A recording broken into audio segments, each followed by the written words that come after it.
Alright, class. 1. Yes. 2.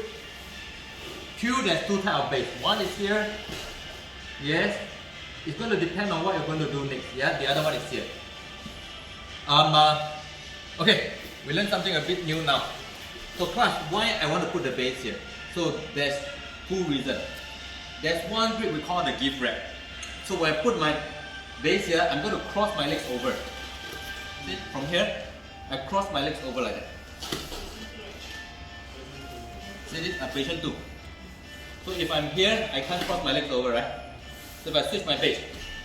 So now, by holding of Sean's arm, yep, I'm going to cross my legs over. Now, I'm going to press this arm down. Hold, and you can see, hold it down.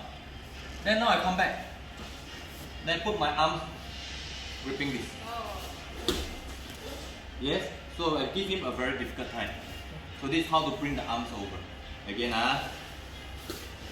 so position 2.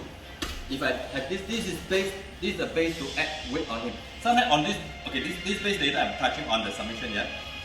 So now I'm going to switch my base. I want this hand to go around his neck. So I'm going to bring this leg over. Yes, still long thumb. Grip the arm, push it down. Change arm, hold it there.